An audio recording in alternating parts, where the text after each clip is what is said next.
look, right? So for those who have used R before, or learned from last semester, I'm just going to go through briefly.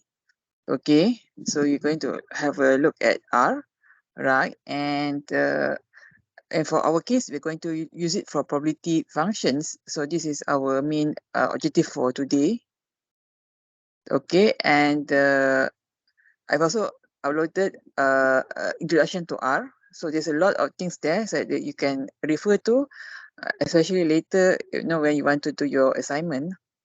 Okay, so here, right, anyway, just to so you can see, right, I put up all of the, if you open the introduction to R, so you can actually look at the references there, right? So anyway, about the name of the object, so just remember that the object names, if you have a small x and capital X, is a different variable, different object. So be careful when you give a name to your object, right? A small x and a large X is different. All right, and there are some built-in function which is available in R, right? Plus, minus, square root. So those are actually built-in, so you don't have to define the function. Okay, all right. Okay, this is what I say, right? R is case sensitive, so if you have small letter or large letter, is actually a different thing. Okay, and wait. Okay, and sorry. Okay, yeah. And if you see this plus sign, it means that there's something which is incomplete, right? So usually what happens is with plus sign is you have a bracket which is not closed, right? So they will have this prompt sign, so you have to close your bracket or things like that. Okay, and this is we have the inverse operators like plus, minus, multiply, equal, divide. So these are actually already in R, similar to whichever computer that you're using. Okay, and okay, when you give a name to R, right, in R, just think about that it must begin with a letter, right? And you can have a period or number, but it cannot start with a number. It must be a letter. Okay, and there are some names that you cannot use. For example, no if function. Those are actually special synthetic name or character which are reserved in R. So that one you cannot use to give a name to your object. Okay. Right, and you can assign, when you assign, you can say A equals to square root of 4, so A will be equal to 2. If you type A, then you get A equals to 2. Okay, so those are data object. You can assign the name. You can assign a value, or you can even assign you can assign a letter, right? A string, so also can. Okay. Okay, so this one is the one that you're going to focus on, introduction, the probability distributions. Okay, so if you look at page 33, so in R, there are some built-in function for probability, right? So the first one is the random number generator, means that you will generate a random sample from the distribution. So R is the function, and this is the name which is built in R. So for example, you have a uniform, right? You have uniform, then you will have a unif, right? Or you have normal, is a norm. So if you use a distribution name in R, it must be a specialized name built in for R. Okay, so the random number generator is you will require a sample size and the probability values associated with the distribution, right? For example, if you have uniform, it's a uniform AB, right? So you have to put R unif, N is the sample size 25, and then the A is 0 and the B is 10, right? And if you have a normal, then you have a mean and standard deviation, right? Not variance. So normal in R is mean and standard deviation. So you put the sample size and the mean and standard deviation. Okay, so then this R distribution, you have to change the distribution name and you have to use the R function. So this can be used to generate a random sample using R. Okay, and you can use this, for example, if you want to later, right, when you want to generate a sample and you want to do like MCMC and things like that, and then you might use a random sample which are built in R. However, there are limit to it, right? They are limited, so they are not all distribution are built in. So that's where you need to use you can use other methods to like MCMC to get sample from the distribution. Okay, right. So the P is the probability function. So you have P this, right? So this will actually give you the cumulative. So this is actually your CDF, your cumulative probability distribution. Sorry, cumulative distribution function probability, right? So you have then you need the quantile, right? For example, if you have probability of X, so this will always give you the probability which is less than. So if you have X less than 5 from your uniform 0, 10, so you have P unif, 5 is your quantile and 0, 10 is the parameter values from that from uniform 0, 10. Or you have normal, right? Mean 0, standardization 1. So you have X is less than 1.96. So this is P norm 1.96. Okay, so this means that the P this function will give you, I mean, you have to change your this, but the P this function will give you the probability of less than. Okay, it's the cumulative probability, right? But the D this or D distribution function requires give you the function from the density. Okay, so if you have the density, then it will give you the height, actually the height of the function. Okay, so the difference between the P and the D is the P is a cumulative distribution, D is a density function. So if you have a fx, right? So for example, you have a fx, then let's see. So if you have a, or it doesn't have here, if you have a fx, right, then it will give you the height of the function fx.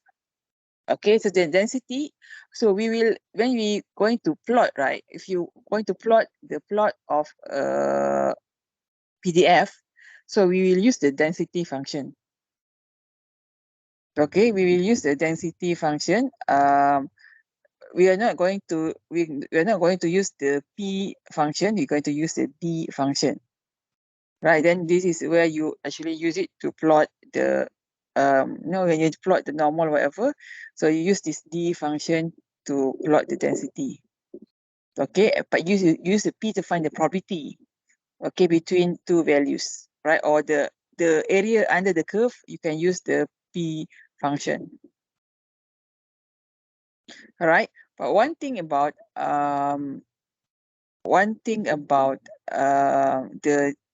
D function is, if the distribution is a discrete, then you can actually find probability, because for discrete there is a probability for x equals to a, right? X equals to x. So if you put like D binom here, right? So this is actually probability of x equal to 1. So for a discrete, there is a probability for using the D function. Okay, but for example, if I were to use a D norm, which is a normal from 0, 1 at 1, so this is fx1 is actually not a probability, it's actually a density or the value of your fx at x equals to 1. So this is actually the height of your density at x equals to 1. So for the discrete and continuous distribution, the D function will give you different meaning. Okay, but if you use a P function, right, for this P function, so both discrete and continuous will give you the probability under the curve, right? But for the D function, it will give you the density. If it's a continuous, it's a density, but if it's a discrete, then it will be probability at 1 point. Okay, so they have different meaning here. Okay, and this is also something we're going to use the quantile function. Means, for example, right, you want to find the quantile of the 0.95, 0.05. You want to find the confidence interval, then you're using the quantile function, right? And it requires a probability value. So here, instead of the percentage, we're using the probability. So 0.5 is the probability, the 0.5 quantile, or 50th percentile, right? Or 0.975 is the 0.975 probability, or the 97.5%, right? So you can use this to find the quantile. So someone was asking me, like, how did I find the confidence interval for the beta or the gamma last time? So actually, I use R, okay, because you cannot find it using the table, or you cannot find it using a formula, because for distribution they don't have that table or formula for the for the sorry, not the coefficient interval, for the credible interval for the distribution.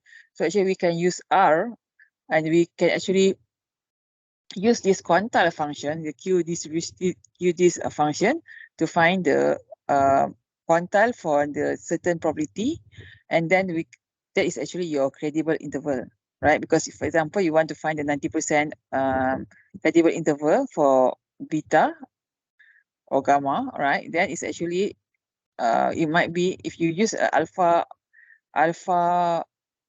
over 2 on both sides, then it would be like 0.05 and 0.95. Okay, then you can find the quantile, and then you can find the credible interval for a certain distribution, right? Because that one there's no table and you cannot get it directly.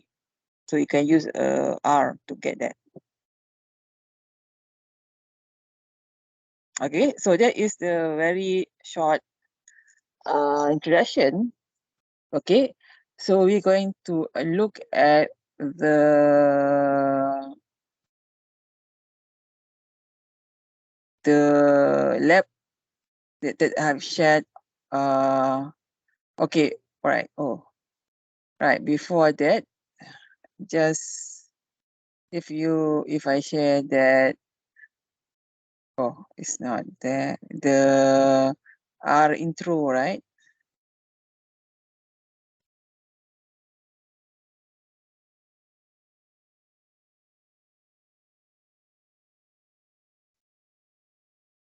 Okay, so if you see the R intro, right? Okay, right. So this is the one I shared on Spectrum also, the R intro. So there's a lot of things that you can use when you're using R. But the important part here is actually, oh, wait. So just sharing the probability. Okay. So if you look over here, this is the list of probability of the PDF or probability distribution which is available in R. Okay, so you have a certain name, as I said before, right? They have a special name for distribution in R, right? So there's a lot of distribution actually available in R. So you have beta, binomial, Cauchy, normal, Poisson, and so on. So there's a variety of distribution already built in R. Okay, of course, but they are not. If they don't have this one is the built-in, right? They might also have packages, right? You can download and install, and it can have other distributions, right? Which is not the common one. So, but for the built-in one is the common distributions which are normally used in statistics. Okay, so you have the special name. So you have the R name here. And then, of course, you have the argument are the parameters, right? But just take note, right? There's some distribution which are slightly different. I mean, you have to make sure that the function in R might be slightly different than your usual PDF, right? For example, right, normal, usually we have normal is mean and variance, right? But in the R is mean and standard deviation. Okay, so if you input in for normal, you have to input your standard deviation, not your variance. Okay, and for example, your exponential also, they're using rate, right? Rate is your lambda, right? But some books they might use a theta, which is a mean, which is one over lambda. So that one, so whenever you're using the function, built-in function in R, you have to make sure that you look at the PDF. I mean, you can Google whatever. You have to make sure that the PDF is, you have to recognize the PDF used in R. Okay, it might be slightly different from your usual PDF used in the book, or is even used in my notes, right? It might be slightly different. So you have to check, right? At least check the function, because they might not use exactly the same PDF as the books. Okay, right. So they also give you like example. Okay, so they also talk about the D, P, Q, and R, which is what I just give in my lecture just now. Okay, so meaning that if in this case you can actually use the built-in function to get the sample from this distribution, or find the credible interval, or find the quantile and so on. Okay, so you can actually use that. Okay, so we're going to use some of that today. Right.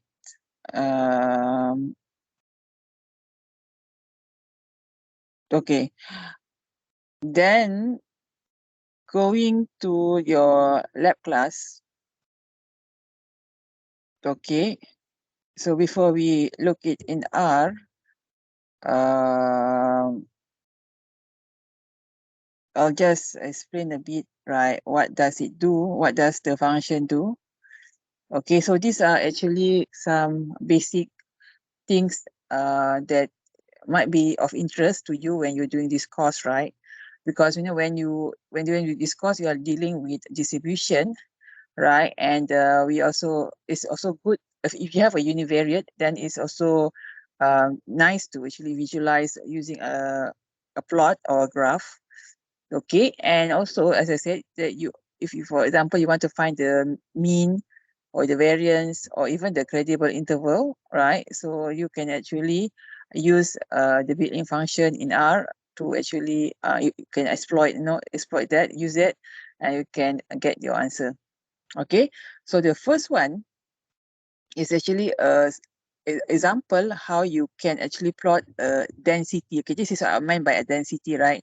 So if you look at this is a normal, right? If you look at the density, it's actually the height of the graph. Okay, the height of the graph is actually the density, but the area under the curve, right, is actually your probability. So there's a difference, right? So the height is your density, and if you look at the next one, example, right? So right, and so the area under the curve is your probability. Okay, so when you're using the function, as I said, to use function, the P function and the D function, there's a difference between the probability and the density function. Okay, all right. So, for example, you have your mean and M is your mean and S is your standard deviation. Okay, so what happened here is actually when you're plotting, okay, just something to think about, right? When you're plotting is for in R, actually what happens here is you actually evaluate your values of X. So for example, we want to plot the normal density, right? So which is the height of the graph here. Okay, so the density, we're going to use a denorm, right? Denorm for normal. So we have to define your X value, your mean and your standard deviation. Okay, but for your X, okay, for your X is actually to plot the graph is actually what happened here. The trick is actually you have to give the value of your X. Okay, so this is actually the value of your density, your denorm, evaluated at each of your X. So here we have a 100 value, length is 100. So meaning that we actually have a length of 100 of small points of X, right? So you divide for example, here is -10 to 15 maybe. They divide it into 100 points, and then we evaluate your normal at each X, the 100 point of X, right? And you put in the hash X, And so actually you plot your hashtags at your x. So this is actually like this is actually a plotting using an empirical way actually, meaning that you give your value of x, you evaluate at your fx, and then actually you plot your fx at that point. Okay, so this is actually if you go in R, right, you enlarge it. It's not really a straight line. It's actually like a small dot, and then it connected, and sorry, this is actually a line because you choose a type L. So L is a line. So actually you have a small x, and you evaluate at each x, right, and then you connect using a line, and then you become a curve. Okay, so if you reduce, okay, later we can see if you reduce the length, right, then the curve will not be so nice because it will be the points are actually further away from each other. Okay, so if you have a length of 100, then it's actually the points are close. But if you have a length of 10 or 20, whatever, then actually the points are further away from each other. So so your curve will not look so nice. Okay. Okay, so here, I just use a sequence from M is your mean, right? So it's like 4 standard deviation away from your mean, right? Plus and minus 4s. Okay, so this is because for a standard deviation, for a normal, right? The mean is not, the mean is not 0, right?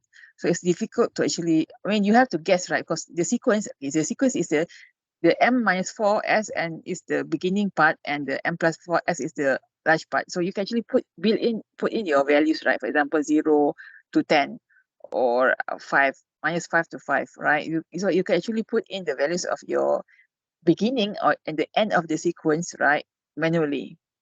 Okay, but I just choose this one because for your normal, we don't really so normal in theory, normal will go from minus infinity to infinity. Okay, so actually this one is not the end, because if you plot it, the line should go up to infinity, minus infinity and infinity. So in theory, right? But of course, if you can see over here, right, the value is actually very, very small. It's close to 0 actually. Okay, so in the end, I just use 4 standard deviation, right, to find my limit for my lower limit and my upper limit for my sequence. Okay. Then when you plot it, so plot is a function, right? You plot your x, your hx again. So x is your x, hx is your y. Your type is your type of the line, the type of the graph. So it's a line graph, line plot, right? And you have your x value on your x label and your y label, right? Okay, and you can have your mean is the title of the graph, right? And you can also put the limit for your x, right? So I put my limit for the x graph, right? This one is not limit for the x value, this is a limit for your x graph, and you can put the limit of your graph here in the command. Okay, right. So if we look this in R, right? Of course, it might be easier face to face, but if we look up in R, right? If we were to plot this in R, you can actually see what is happening. Sorry, I have to. Oh, okay. I need to do this. Okay, so actually, yeah, when you're doing it, it looks to be it's not that hard, but it's just you need to know the right command, right? And also how to change the command so that you don't have so that you can actually see what is happening. Okay, right? So if I have this, then if I were to, okay, so if you want to run it in your, if you want to copy and run on your R console also can, but I like to do it in this is a script file, right? Script file such that I can edit it, right? You can edit the value in the script file, and then you can just run the selection, right? So you can see over here, right? This is the plot that you will get. actually. Okay, so what happens, right? For example, if I were to change my length, right, from 100 to 20, so you can see that the alright, so you can see, right, if I change it 20, then you can see, right, the curve is not so nice anymore because the number of points is less. So if you have 20 points, you can still do it, but your graph will not look as nice as just now. Okay, so this one is using 20, the length of 20 for your X values, right? Okay, so I think for in this case, maybe yeah, I guess 100 is still nice, right? So you can so using this sequence, right, you can just change the mean, right? For example, you want your mean to be 5 and your variance to your standard deviation to be 10, for example, right? So if you change your mean and standard deviation, right, so you can see that, right? So it will shift, the mean will shifted to 5,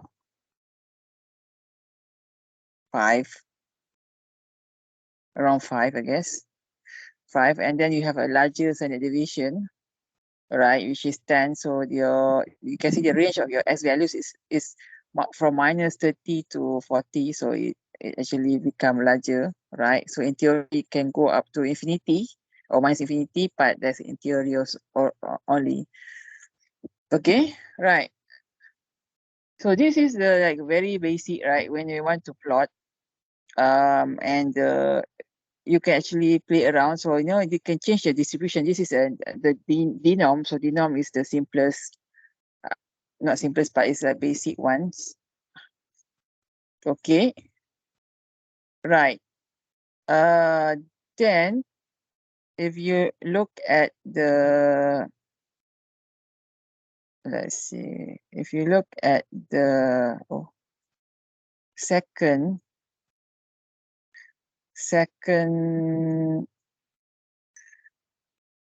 example, right? Okay, you have a second example. Okay, so this one is, if you remember from my plot, there's you want to plot different plots together on the same graph, right? So this is just like some neat trick that you can do, right? And the aim here, we make it larger, right? Oh, is it too large? Okay. The aim here is actually, if you look at the graph here, right? For example, we have the first is we have to have multiple lines. Okay, multiple distribution, right? In this case, it's multiple distribution. Okay, right? And then the aim here is you have to change the color. So you have different color for each graph. You can also change the different lines, right? The different kind of lines there, right? And you want to put the label here, right? You can also put a label here to have the different lines with different labels. Okay, so this some for me it's like interesting tricks because before in my example, right, I do it for the posterior, prior, and the data, right? So you can actually do that also for your case for that example. Okay, right. So going back to the command, right? So of course first we have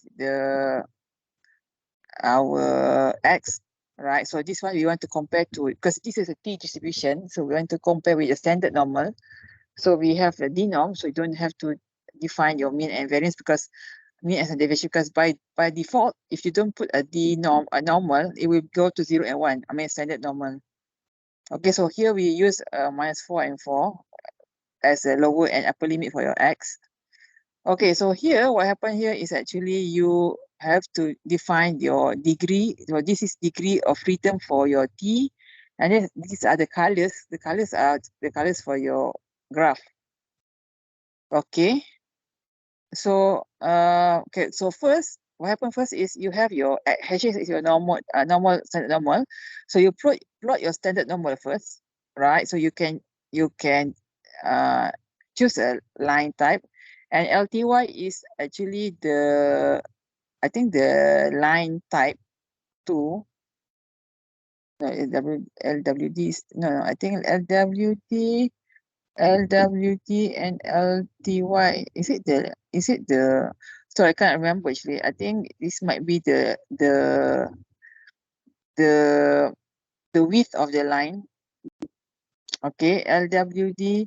Yeah, I have to, let me see. Is it this, or is it the, yeah, I think, can't remember actually.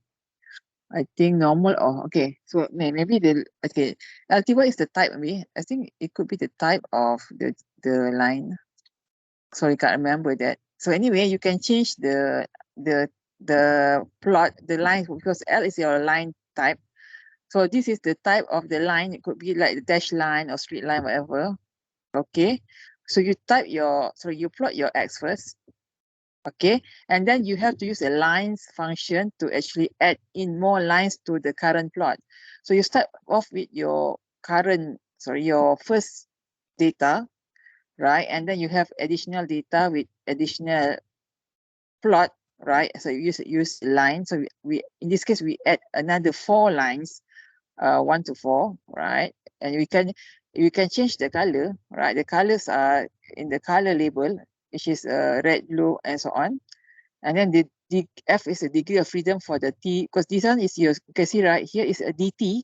So DT is a density for the T distribution. So you have the T distribution and you plot 4 T distribution with different degrees of freedom. Okay, and then you can also put in your legend. So legend would be the title, the labels. So this is the label is right, the degree of freedom, right, for the label. So this one is according to the line that, according to, you have to plot, I mean, you have to put your label according to the order that you plot your graph, right? So for example, you have normal, right? Oh, sorry, this is actually according to the, sorry, this is actually according to the color, sorry, the color of your, that you put in, right? So color is red, blue, dark green, gold, black, right? Okay, so here the color is, I guess, is black is the default one. Okay, and then you have the lines, and then you have the color. Okay, and the type is 112, right? Okay, and then so when you do that, then you will get this graph. Okay, so the ordering actually, that depends on the R, I guess.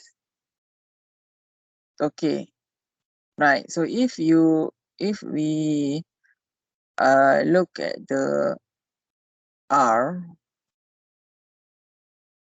okay, so actually I just today is just to share you things that you can do with R, right, in regards to plotting and probability functions, because I think it's good to visualize, right? It's good to visualize your distribution, because when you're using when you're doing Mason, is sometimes hard just to look at the theory, right? Okay, so then we have the function, and then select all, then run. Okay, so you can see here, right? So you have, okay, so you can see here anyway, for the normal is actually the black one with the dash line. So the top one is actually the normal distribution. Okay, and then the red one is actually the degree of freedom. So you can see, right, the T, so because this is a T distribution, and you know that the degree of freedom, as the degree of freedom gets larger for a T distribution, then the T distribution will actually approximate a standard normal. So that's why you can see, right, as a degree of freedom increases from 1 to 30, then you have your red line, you have blue line, green line. So then the graph of the T distribution will approximately be normal, which is yellow, right? The yellow is actually very close to your normal line.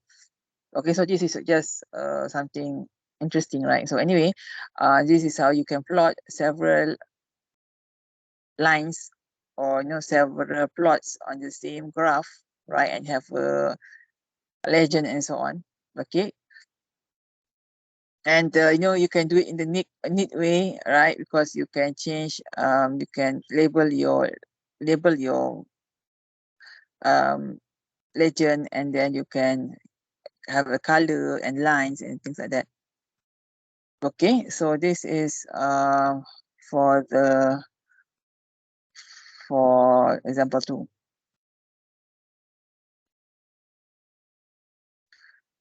Right, and for the last one, so this one is actually what I did for for if you ask me the example, how I plot that property.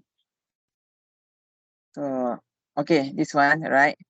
So this one is the one that I used to plot the gamma function, right? So this is, I'm just coloring it under the graph, right? Make it look nice.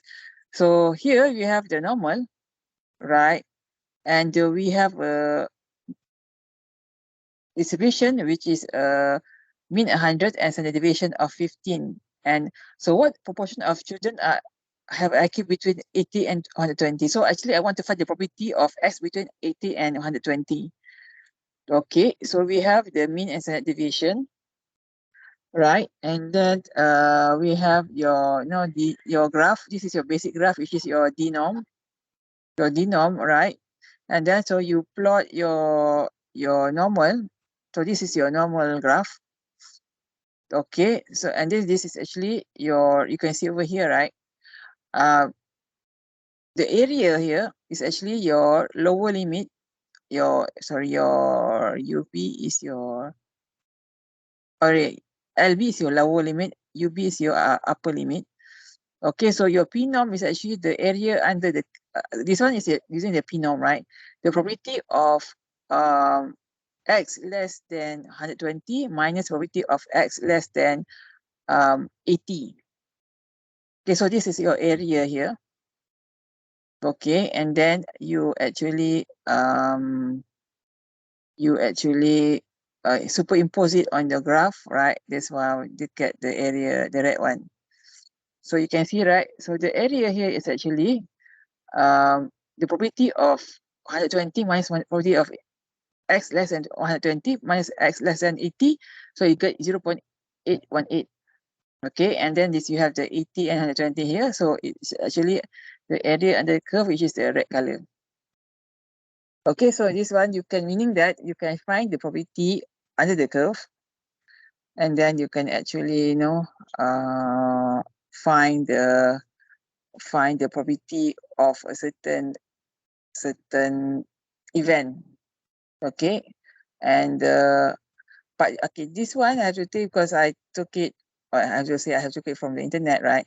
So actually, to get this polygon right, you might have to do some adjustment, because when you have the axis and MTEX there, it might move around. So this one is just an example actually. Okay, but the important part here is actually to actually find the area, right? And then you can find the probability according to the area, which is the certain event. Okay, right. So that is for this one, for the explanation. Okay, so now we are going to do some exercises. I mean, you are going to do some exercises also, right? So we are going to plot and compute the answers from our example. Okay, so the graph that I have shown in the lecture, and also that those things we're going to try and do them. Okay, right. So for the first one, for the first example, okay, so okay, right. So I think we're going to look at the first example first, which is, I need to, oh, I see I didn't. All right. Okay. Okay. All right. So going to look at the first example first, which is section chapter 2. Okay. So I'm going to give you time. Wait, before I give you time, maybe I'll have to share. Oh, all right. Okay. I think I have to stop recording first. Okay. I'll give you time to have a look